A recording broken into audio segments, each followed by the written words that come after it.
बहुपद वो हम शुरू कर रहे हैं। तो सबसे पहले देखो, जो यहाँ पर आपको इंट्रोडक्शन दिख रहा है, मैं आपको इस चैप्टर में इंट्रोडक्शन प्लस जो हमारा 2.1 है उसे हम पूरा सॉल्व करेंगे। ठीक है, बहुपद चैप्टर अपने कक्षा 9 में भी पढ़ा होगा, हल्का फुल्का नॉलेज आप लेके आए होगे, एक बार उसको दोबारा से देख लेना। ठीक है, सो बहुपद क्या होता है। ठीक है, अब इस किताब को रखते हैं साइड, आपका नॉलेज में स्ट्रॉन्ग करना चाहता हूँ बेसिक। सबसे पहले बात करते हैं बहुपद कि भैया बहुपद क्या होता है। अगर आपसे कोई पूछ दे, अरे बहु बताओ ज़रा बहुपद क्या होता है, तो आप क्या बोलेंगे? बहुपद क्या है सर? वह पद जिसमें एक से ज़्यादा पद हों। ठीक है, उसे हम क्या बोलेंगे? बहुपद।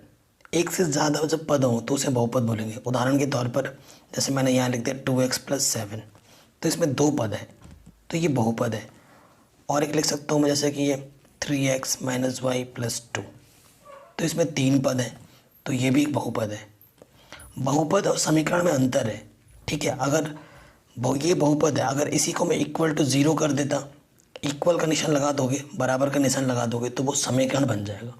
आपसे समीकरण नहीं पूछा है, आपसे बहुपद पूछा है, तो ये बहुपद है। अब बहुपद जब पढ़ लिया हमने कि बहुपद क्या होते हैं, एक से ज़्यादा जब पद होते हैं तो उसे हम बहुपद बोलते हैं। तो बहुपद के भी अनेकों प्रकार हैं, बहुपद के भी अनेकों प्रकार हैं। ठीक है, बहुपद के भी अनेकों प्रकार है। जैसे कि हम पहले बात कर लेते हैं रैखिक, फिर जैसे नंबर 2 द्विघात। ये द्विघात बहुत इंपॉर्टेंट है क्योंकि ये आपके सिलेबस में है, हमें पढ़ना है द्विघात। द्विघात, ठीक है, द्विघात बहुपद, फिर रैखिक बहुपद। मैं आपको इसका उदाहरण भी दूंगा, टेंशन मत लीजिए। त्रिघात जिसमें 3 घात होगी, चतुर्थ घात, समझ गए होंगे आप मेरा कहने का मतलब, ऐसे बहुत से हैं। ठीक है, अब घात घात के यहाँ पे आ रहा है, तो घात क्या होती है पहले बात कर लेते हैं घात की, फिर बात करेंगे सब चीज़ों की। और घात अगर समझ गए आप, घात को अंग्रेजी में बोलते हैं डिग्री। अगर आप डिग्री समझ गए, घात समझ गए, तो चीज़ें समझनी आसानी हो जाएंगी। ठीक है, मैं आप खुद ही बताएंगे कि ये क्या है। जैसे किसी भी बहुपद की जो अधिकतम पावर होती है ना, उसे हम घात बोलते हैं।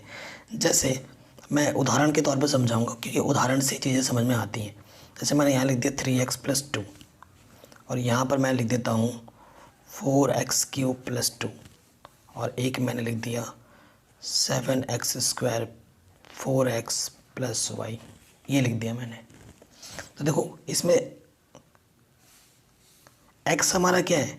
x हमारा क्या होगा? चर है, और 3 और 2 क्या होते हैं? अचर।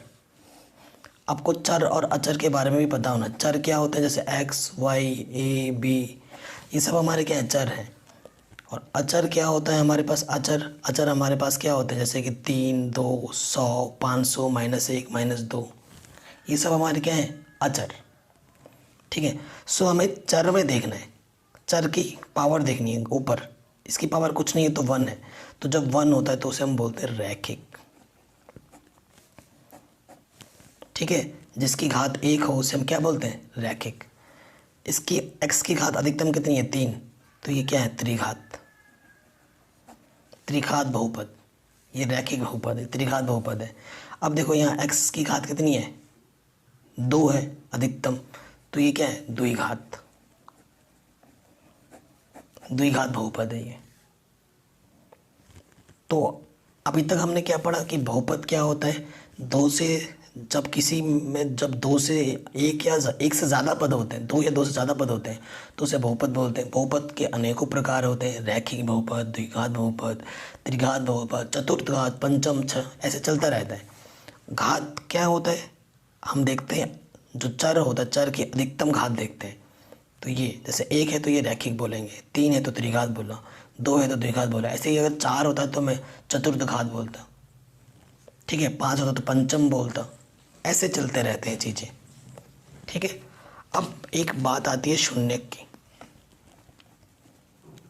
अगला जो कॉन्सेप्ट है आपका शून्यक का है कि भैया शून्यक क्या होता है, मेरे को बताओ शून्यक। जैसे मैंने को आपको एक बहुपद दे दिया, मेरे पास एक बहुपद है px। बहुपद को जनरली हम इस अध्याय में बहुपद px दर्शाएंगे, ठीक है। सपोज करो px मैंने ले लिया 2x प्लस के 4, ठीक है। तो शून्य क्या होगा, शून्य क्या होता है कि मैं x की जगह पे मैं क्या मान रखूं कि मुझे ये हल करने पे 0 दे दे, तो वो जो x होगा वो आपका शून्य होगा। और शून्य निकालने के लिए, शून्य के लिए क्या करते हैं, जो px होता है उसको 0 के बराबर रख दो। तो ये जो चीज़ है उसको हम क्या रखेंगे, 0 के बराबर। तो 2x माइनस 4 इक्वल टू 0 रख दो। माइनस का 4 उधर चला जाके क्या हो जाएगा, प्लस का 4। 2 गुणे में उधर आके क्या हो जाएगा, बट्टे में 2 दूनी 4। सो x का मान क्या आ गया, 2। तो ये जो 2 है वो हमारा क्या है, शून्यक है। क्योंकि अगर x के जगह पर अगर 2 रखोगे, देखो रख के देखो, 2 गुणा 2 माइनस 4, तो 2 दूनी 4 माइनस 4, 4 में से 4 गया तो क्या हो गया, 0, शून्यक। तो शून्य क्या होता है, x के जगह पर वो राशि रखने पर जब उस बहुपद को शून्य बना दे उसे हम शून्यक बोलते हैं, उसे हम शून्यक बोलते हैं। आया समझ में? तो इसे कहते हैं शून्यक, ठीक है। ये बहुपद समझ में आ गया, शून्यक समझ में आ गया, ओके। ये हमारा बेसिक था। इस आगे के अध्याय में हम ग्राफ वगैरह भी जानेंगे, सीखना, ठीक है। अब 2.1 एक्सरसाइज पे आते हैं। ये जो हमारा 2.1 एक्सरसाइज है बहुत ही सरल है। उससे पहले मैं थोड़ा आपको ग्राफ के बारे में बता देता हूँ। ग्राफ तो आपको पता ही होगा, ये हमारा केंद्र होता है जिसे हम O से दर्शाते हैं। इधर हमारा x अक्ष होता है, ऋणात्मक जाता है, और सिंपल वाला क्या होता है, धनात्मक जाता है। तो अब क्या हम सीखेंगे, शून्यक निकालना। कहाँ पर, ग्राफ पेपर में अगर आपको क्वेश्चन दे दे और आपको बोले बताओ भैया शून्यक कितने हैं, तो आप क्या बोलेंगे। तो शून्यक क्या होता है, x, ये जो x अक्ष है, x अक्ष में जितने कटान बिंदु आपको मिलेंगे, जितने कट मिलेंगे, जैसे मैंने ये ऐसे बना दिया, ठीक है। सो x अक्ष में मेरे को जितने कट मिलेंगे, जैसे एक कट यहाँ मिला, एक कट यहाँ मिला और एक कट यहाँ मिला, तो कितने शून्यक है मेरे पास, 1 2 3 है, ठीक है। x अक्ष में जितने कटान बिंदु हमें मिलते हैं उतने ही हम शून्यक होते हैं। ये शून्यक की परिभाषा है, ठीक है। अब आ जाओ 2.1 एक्सरसाइज में। आप यूँ चुटके में बता दोगे सारे आंसर्स। देखो ये 2.1 है। प्रश्न क्या बोल रहे हैं, किसी बहुपद px के लिए y बराबर px का ग्राफ नीचे आकृति 2.10 में दिया गया है। प्रत्येक स्थिति में px की शून्यकों की संख्या ज्ञात कीजिए। px का मतलब बहुपद, बहुपदों की शून्यक ज्ञात करने हैं, ठीक।